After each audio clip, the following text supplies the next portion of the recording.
Hi everyone, welcome back in the chemistry class. Today we will start the new topic resonance effect और the electromagnetic effect. बहुत important effect है, organic chemistry में बहुत ज़्यादा इसकी requirement होती है। ये भी वीडियो बहुत इंपॉर्टेंट रहेगी, इस वीडियो को भी पूरा लास्ट तक देखना। आई होप आपको सब कुछ क्लियर हो जाएगा।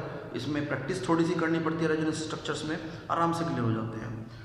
रेजोनेंस इफेक्ट बेसिकली क्या होता है, नाम से क्लियर है कि इसमें रेजोनेंस का हम यूज़ करते हैं या रेजोनेंस की वजह से जो इफेक्ट होता है that is known as the resonance effect. अब इसमें रेजोनेंस के टाइम क्या होता है, basically the flow of electron from one part of a conjugated system to the other. Conjugated system में एक इलेक्ट्रॉन का जो मूवमेंट होगा, फ्लो होगा from one part of a conjugated system to other होता है, creating centres of low and high electron density. कहीं पर इलेक्ट्रॉन कम हो जाते हैं, कहीं पर इलेक्ट्रॉन ज़्यादा हो जाते हैं, by the phenomena of resonance is known as the resonance effect. एक दूसरा नाम भी है इसका मीसोमेरिक इफेक्ट। दोबारा सुन लो क्या बोला है मैंने, flow of electron from one part of a conjugated system to other, creating centres of low and high electron density. कहीं पर इलेक्ट्रॉन की डेंसिटी कम होगी, कहीं पर इलेक्ट्रॉन की डेंसिटी ज़्यादा होती है, तो उसकी वजह से जो फिनोमिना हुआ है that is called as the resonance effect. अब ये कॉन्जुगेटेड सिस्टम में जो वर्ड बार बार बोल रहा हूँ, बेसिकली कॉन्जुगेटेड सिस्टम वो होता है जिसमें कार्बन कार्बन डबल बॉन्ड और सिंगल बॉन्ड ऑल्टरनेट मैनर में होते हैं, एक डबल एक सिंगल। बहुत कॉमन इसका एग्जांपल है बेंजीन और बेंजीन के डेरिवेटिव। जितने बेंजीन है या बेंजीन के डेरिवेटिव्स हैं वो सारे के सारे इसके एग्जांपल हैं। जैसे हम क्लोरोबेंजीन में रेजोनेंस बनाते हैं तो इसमें देखो क्लोरीन एटम है, क्लोरीन के ऊपर 3 लोन पेयर्स होते हैं। ये इलेक्ट्रॉन पेयर सबसे पहले यहाँ मूव करता है इन दोनों के बीच में, तो ये पाई इलेक्ट्रॉन्स नेक्स्ट कार्बन पे शिफ्ट हो जाते हैं। इस पर नेगेटिव चार्ज आ गया, जहाँ से इलेक्ट्रॉन चले वहाँ पर पॉजिटिव चार्ज। नेक्स्ट टाइम क्या होता है, इन इलेक्ट्रॉन्स को आपको यहाँ दिखाना होगा, ये मूवमेंट करा के यहाँ दिखाना, तो यहाँ पर नेगेटिव चार्ज आ गया और इन दोनों कार्बन के बीच में ये डबल बॉन्ड क्रिएट हो गया। सिमिलरली यही इलेक्ट्रॉन्स को आप आगे शिफ्ट करो तो इनको जाना पड़ेगा नेक्स्ट कार्बन में। एक्चुअली क्या हो रहा है कि इसको हटा भी नहीं सकते, पाई इलेक्ट्रॉन हटा देंगे तो उस कार्बन की वैलेंसी डिस्टर्ब हो जाएगी, तो इसको लगाना ही होता है सब जगह। यहाँ पर देखो नेगेटिव चार्ज आ गया, नॉन पेयर, वो आके सब कुछ ऐसे ये इलेक्ट्रॉन पे फाइनली यहाँ मूव करते हैं तो क्लोरीन के इलेक्ट्रॉन ऊपर चले जाते हैं, तो यहाँ पर नॉन पेयर आ गया वापस। और बेंजीन में ऐसा ही स्ट्रक्चर बन गया जैसे पहले था, कोई पॉजिटिव नेगेटिव चार्ज नहीं है, बस इतना है कि पहले वहाँ डबल बॉन्ड की पोजीशन कुछ और थी, अब कुछ और। जनरली हम ये 2 बना देते हैं, बेसिकली इनके 3 बीच में स्ट्रक्चर ये भी बनते हैं। अच्छा, 2 तरह के ग्रुप होते हैं, एक इलेक्ट्रॉन रिलीजिंग, एक इलेक्ट्रॉन न्यूट्रल। यदि कोई ग्रुप बेंजीन को इलेक्ट्रॉन प्रोवाइड कर रहा है तो वो कहलाता है प्लस आर्टिकल, जैसे हमने क्लोरोबेंजीन में कर दिया। ये ग्रुप जो क्लोरीन है बेंजीन को इलेक्ट्रॉन पेयर देने का काम कर रहा है, उससे लेने का काम नहीं कर रहा।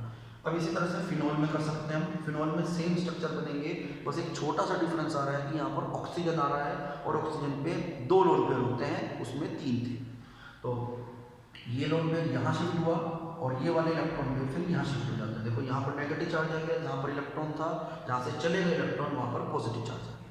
Now this electron move to between this 2 carbon atom और ये चले जाते हैं नेक्स्ट ऑक्सीजन, नेक्स्ट कार्बन पे सॉरी, तो यहाँ पर नेगेटिव चार्ज आ गया। सिमिलरली यहाँ मूव करते हैं तो ये इलेक्ट्रॉन्स आपके नेक्स्ट कार्बन पर चले जाते हैं, तो ये आगे यहाँ पे माइनस चार्ज और ऊपर ऑक्सीजन पे पॉजिटिव चार्ज। फाइनली इनको इधर और इनको ऊपर शिफ्ट कर, तो ऑक्सीजन पे इलेक्ट्रॉन पेयर्स आ गए वापस जैसे थे। तो ये स्ट्रक्चर बिल्कुल बेंजीन के पहले जैसे स्ट्रक्चर जैसे से मैच हो गया है, बस आपकी बात डबल बॉन्ड की पोजीशंस में फर्क है। ये भी आपका प्लस आर का ही एक एग्जांपल है। प्लस आर में ग्रुप मैंने आपको बताया, जो ग्रुप होते हैं OH ग्रुप हुआ या Cl हुआ, वो बेंजीन को इलेक्ट्रॉन देने का काम करते हैं। कुछ ग्रुप हमारे ऐसे हैं जिनमें सिंगल बॉन्ड होता है, वो सारे आपके प्लस आर इफेक्ट करते हैं, जैसे Cl हो गया, Br हो गया, I हो गया, OH हो गया, NH2 ग्रुप हो गया। इन सब के स्ट्रक्चर में सिंगल बॉन्ड आएंगे, दे शोज प्लस आर इफेक्ट। अब जिनमें मल्टीपल बॉन्ड आते हैं जैसे CHO ग्रुप, COOH ग्रुप या कीटोन ग्रुप COR या कोई एस्टर ग्रुप या NO2, ये सब आपके माइनस आर शो करते हैं। क्या करते हैं, they withdraws electron from the benzene ring. Benzene को देते नहीं है, बेंजीन से भी उल्टा इलेक्ट्रॉन विड्रॉ करते हैं।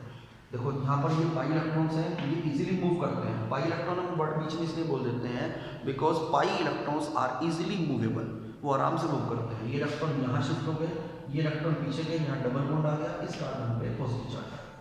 Similarly this electron moves between this 2 electrons, इस कार्बन पे पॉजिटिव चार्ज आ गया। Next time this electron moves to between this 2 carbon atom, यहाँ डबल बॉन्ड आया तो यहाँ पॉजिटिव चार्ज आ गया। फाइनली इलेक्ट्रॉन्स वापस इधर और यहाँ डबल बॉन्ड और ये डबल। तो बिल्कुल एज इट इज स्ट्रक्चर बनाओ, बार बार इनकी प्रैक्टिस करो, बहुत इंपॉर्टेंट है, आपके बहुत काम आएंगे। और ये वाला जो एग्जांपल है -R का एग्जांपल हुआ, क्योंकि इसमें CHO ग्रुप था, इसने बेंजीन को इलेक्ट्रॉन प्रोवाइड नहीं किए, उससे भी विड्रॉ कर लिए। This effect is known as the resonance effect और मेसोमेरिक इफेक्ट।